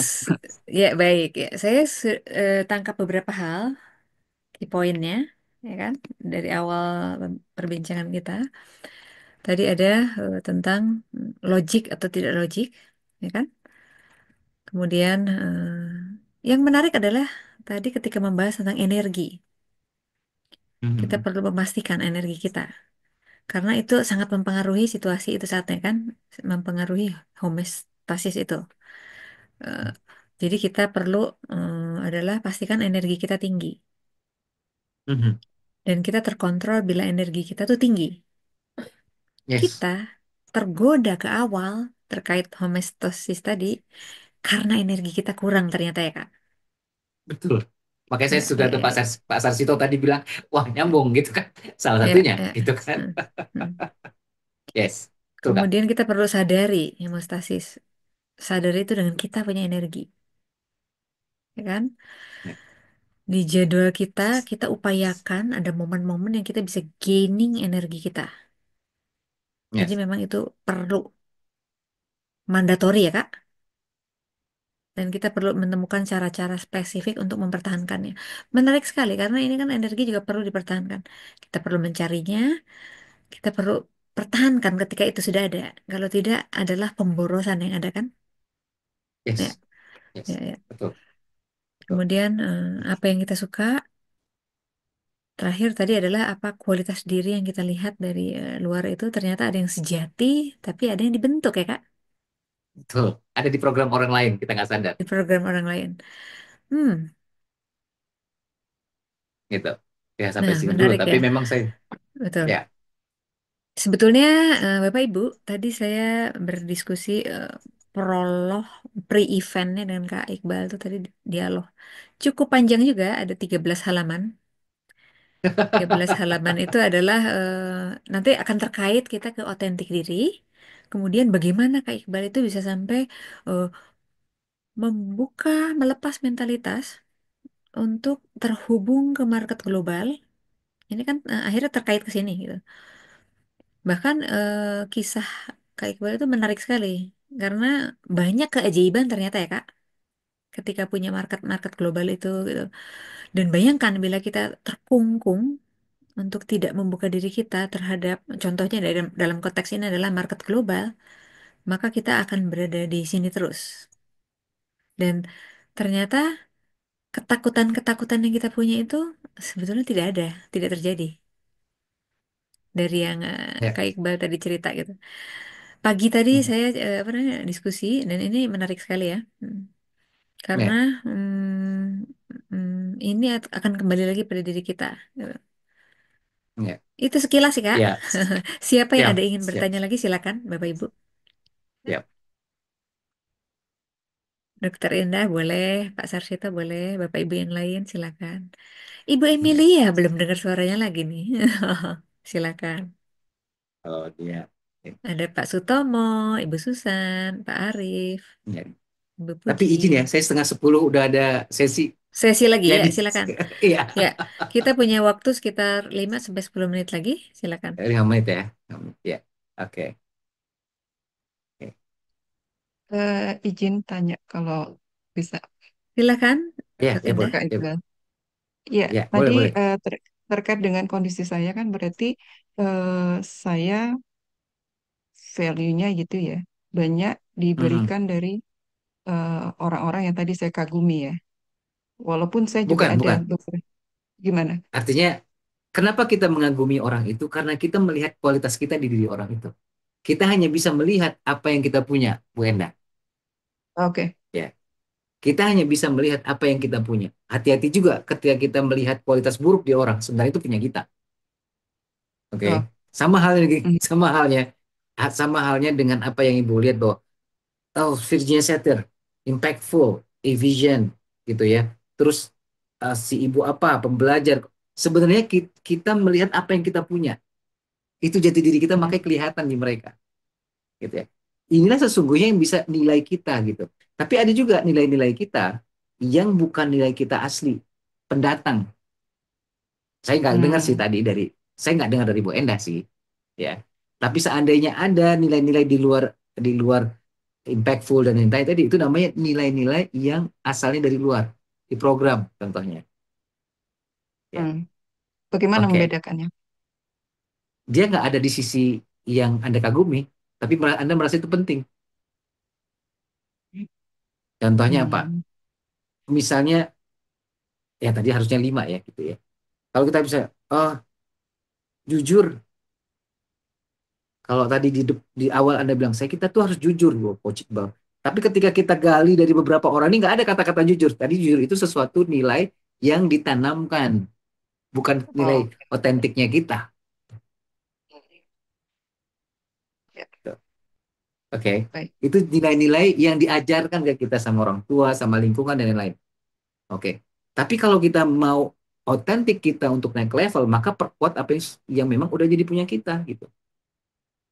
Mm, Ya, ya, Eh, oke. Habis itu oke ya, Bu Endah ya. oke. Ya, Jadi ada nilai titipan dari orang tua, guru dan lain-lain. Ada nilai-nilai otentiknya kita. mhm, Oke, sip. ya, oke. Ada Mudah-mudahan satu lagi, Kak siap. Iqbal.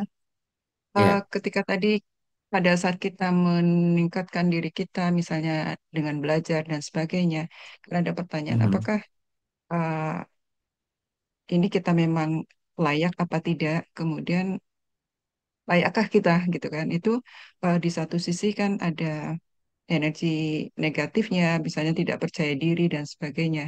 Tapi kalau kita latar belakangnya kita belajar memang untuk meningkatkan kualitas kita ya, kapasitas kita, itu tentunya akan lebih baik. Nah, ada saya sendiri merasa dua hal ini terjadi.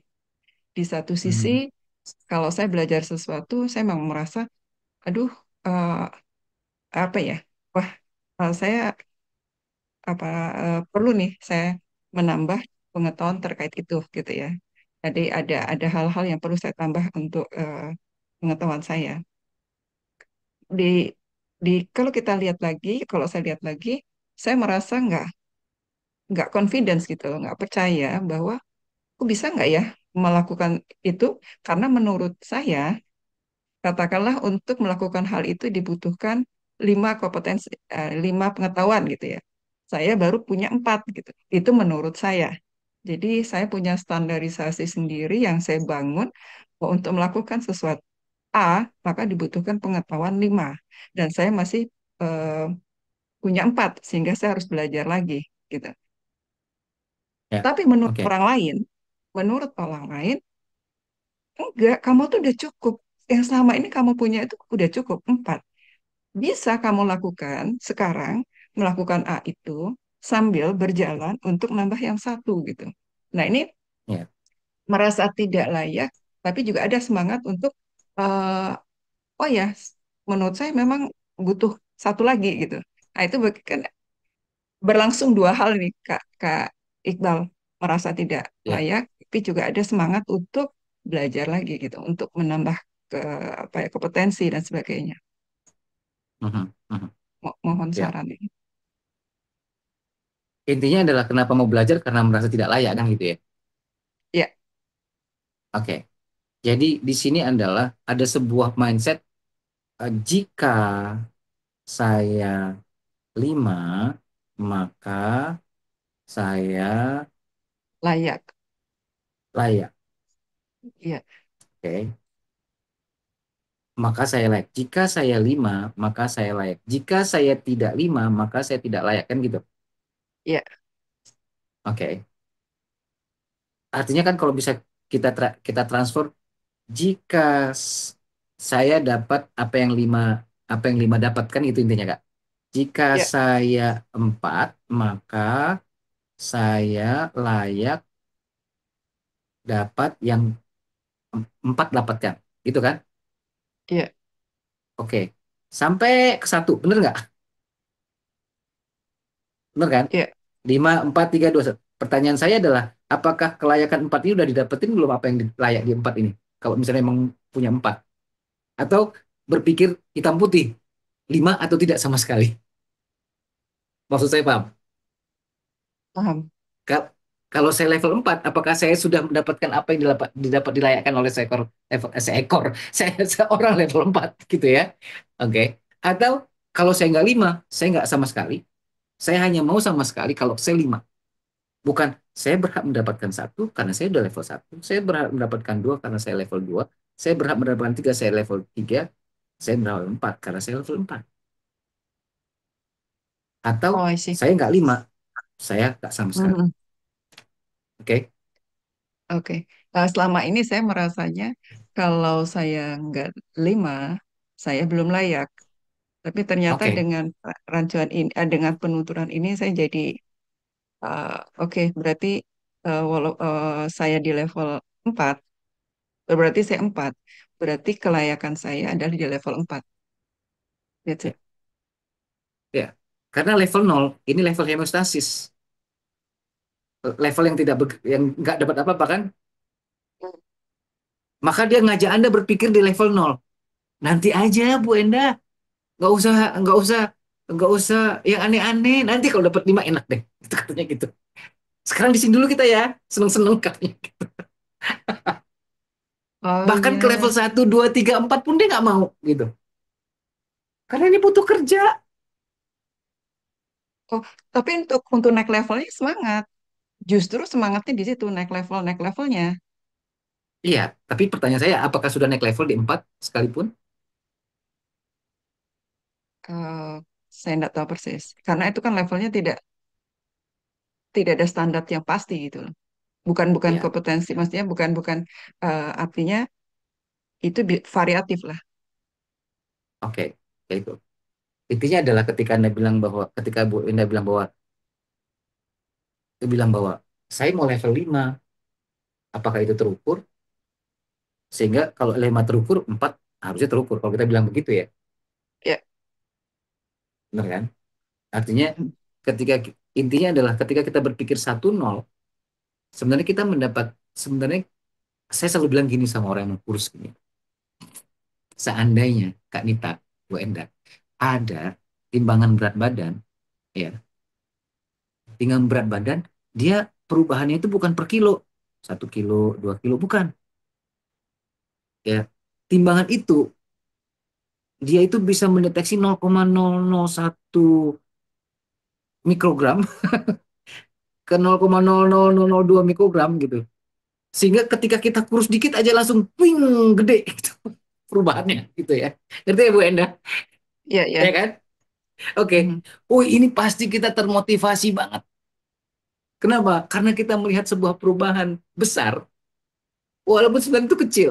Cara kita menghargai sebuah perubahan yang buat kita semangat kita itu bukan hasil, progres. Masalahnya apakah kita Prosesnya, bisa melihat progres? Progres. oh, progresnya.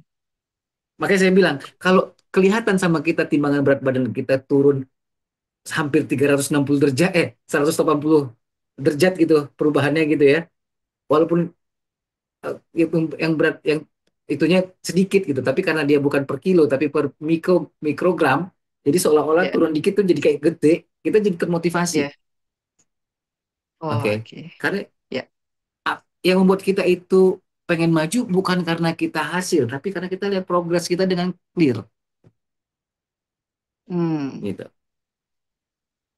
Ya, ketika kita punya terlalu besar goal sehingga kita bilang, aduh, dibandingkan dengan goal yang saya capai, saya itu masih 0,01% lah, Mhm. karena goalnya kepanjangan, kebesaran gitu. Ya, Artinya sukses itu nggak logis. Ketika kita ekspektasi sukses itu nggak logis karena kita bukan bicara tentang hayalan dunia yang panjang gitu. Kita harus tahu bahwa kita itu melakukan sesuatu itu bukan karena hayalan, tapi kita tahu bahwa eh, kita ada progres di sini. Walaupun nanti kecil itu kita syukuri gitu, oke. gitu ya. Tapi untuk melihat itu kita harus tahu seberapa besar progres kita. Kak Nita, aku kayaknya sudah 3 menit lagi Oke. online. Ya, Ya, Kak, seru sekali percakapannya. Terima kasih. Ya, Kak makasih Iqbal, Kak mohon Iqbal. berikan sama-sama. kesimpulan, Kak, dari materi kita malam ini. Oke, sebenarnya saya nggak belum memberikan sesuatu yang berarti sih, tapi Ya, mudah-mudahan yang saya sharing ini bahwa yang pertama ketika kita ingin meningkatkan kualitas kita, kita harus tahu siapa yang jadi teman, siapa yang jadi musuh kita. Dalam hal ini saya ingin mengenalkan Bapak Ibu semua dengan sesuatu yang namanya homeostasis. Ya. Ketika kita ingin naik peringkat, ketika ingin naik level, maka kita akan berhadapan dengan homeostasis. Begitu juga dengan teman-teman kita atau anak-anak kita ketika kita mengasih tahu mereka, nah nanti habis ini kamu gini ya, nanti kamu gini ya, iya mah, atau anak buah kita. Ketika dia merasa bahwa apa yang kita ucapkan logis, dia akan setuju. Tapi begitu dia balik badan, dia akan berhadapan dengan hemostasisnya juga. Untuk itulah kita harus punya empati sama dia. Setiap orang punya hemostasis, ya. Yang kedua, supaya kita itu bisa punya daya, punya, kalau roket tuh kan punya gravitasi, makanya bahan bakar roket itu harus besar supaya bisa meninggalin gravitasi ya. Itu namanya energi. Begitu energi kita turun, makin rentan kita sama yang namanya hemostasis. Dan itu artinya silahkan Bapak Ibu di sini menemukan cara dengan cara sendiri-sendiri lah. Ada dengan cara makan sehat, ada dengan olahraga jalan, ada dengan cara zikir, dengan caranya ibadah, apapun. Karena energi itu bukan hanya energi tubuh, tapi semuanya harus terisi. Fisik, mental, spiritual itu punya energi yang kalau digabungkan itu Power Ranger. Masalah kecil jadi nggak ada mungkin, masalah besar jadi simple. Di situ Bapak Ibu kalau mau diet pasti lebih tahan diet ketimbang ketika emosi itu lagi memuncak energi kita dikit. Jadi cari cara, baca buku, hubungi coach, apa yang bisa saya lakukan untuk punya energi yang stabil dan gede dan makin gede gitu. Termasuk setting lingkungan dan lain-lain. Termasuk memelihara energi adalah bekerja dengan nilai-nilai asli kita gitu, otentik kita. Kalau kita bekerja bukan dengan nilai kita, maka kita cepet capek, bocor energinya. Maka ketahuilah nilai-nilai kita apa. Saya kasih sebuah simulasi tadi ya. Ini hanya salah satu cara dari berbagai cara untuk mengekstrak siapa kita gitu. Nilai-nilai apa yang kita aslinya kita. Ini salah satu bagaimana kita, karena kalau kita bekerja sama dengan nilai kita, maka energi yang kita keluarkan untuk kerja itu nambah bukan berkurang. Saya bisa coaching 10 sampai 12 sesi per hari, Kak Nita. Tapi kalau ditanya apakah energi saya turun, alhamdulillah sampai enggak. Kenapa? Karena kita align dengan nilai kita. Itu dari saya, Kanita. Oke, Masya Allah, terima kasih untuk pembekalannya. ya. Rasanya kita Luar biasa. membukakan apa ya paradigma dan horizon kita. Terima kasih. Semoga sesi malam ini memberikan suatu pandangan baru, sudut pandang yang baru. Yes. Dan saya berharap ada kelanjutannya dari sesi malam ini. Untuk itu di akhir sesi ini saya ucapkan terima kasih kepada Kak Iqbal, Yes. Emenur. Sama-sama Semoga semuanya, Pak memberikan Sarwa banyak Sarto, keberkahan untuk Pak semua. Puji. Ya, Amin. Rabbal alamin. demikian saya tutup acara malam ini. Billahi taufik wal hidayah. Wassalamualaikum warahmatullahi wabarakatuh.